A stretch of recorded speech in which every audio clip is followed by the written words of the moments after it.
Le Seigneur soit avec vous.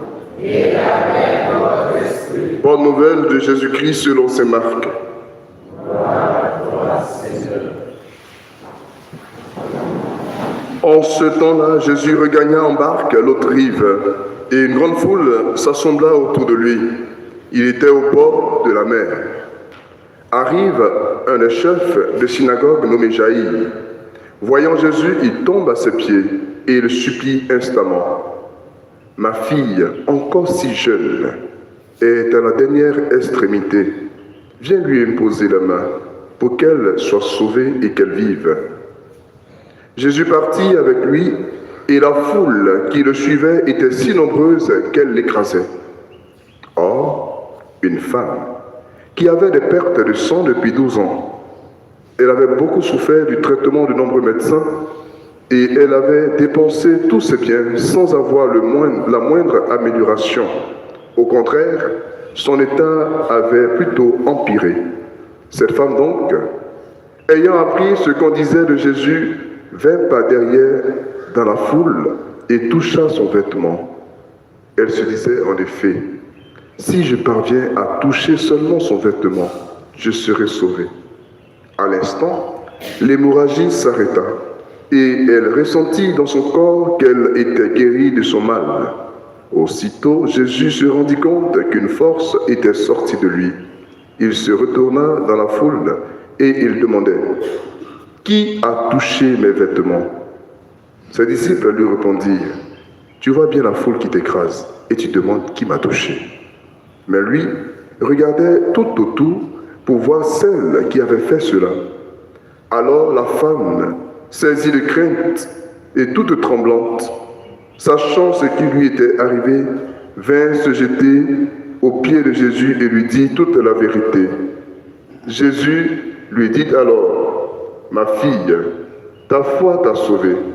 Va en paix et sois guérie de ton mal. » Comme il parlait encore, des gens arrivent de la maison de Jaïr, le chef de synagogue, pour lui dire, « Ta fille vient de mourir.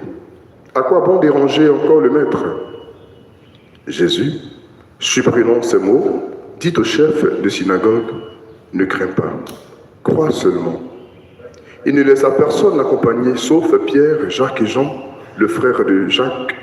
Ils arrivaient à la maison du chef de synagogue.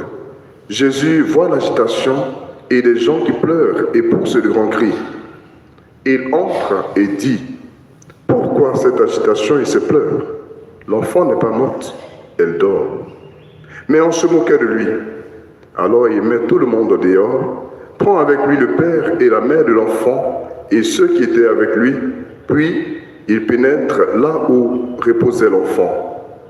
Il saisit la main de l'enfant et lui dit, « Talitha koum », ce qui signifie, « Jeune fille, je te le dis, lève-toi. » Aussitôt la jeune fille se leva et elle se mit à marcher. Elle avait en effet 12 ans. Ils furent frappés d'une grande stupeur et Jésus lui ordonna fermement de ne le faire savoir à personne. Puis il leur dit de la faire manger. Acclamons la parole de Dieu. Louange à toi, Seigneur Jésus.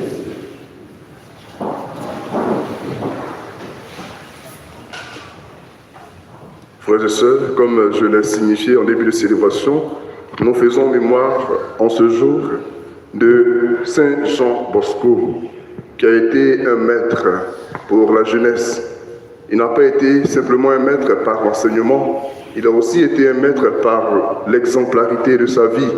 Et j'aimerais nous missionner tous ce matin en regardant la démarche de Jaïr dans l'Évangile, nous fait être des Jaïrs, nous adresser au Maître et lui parler de notre jeunesse. Seigneur, notre jeunesse souffre, elle est en toute extrémité, viens la guérir. Que cette prière soit celle qui monte du fond de notre cœur pendant toute cette journée pour que le Seigneur guérisse notre jeunesse comme il a guéri la fille de Jaïr.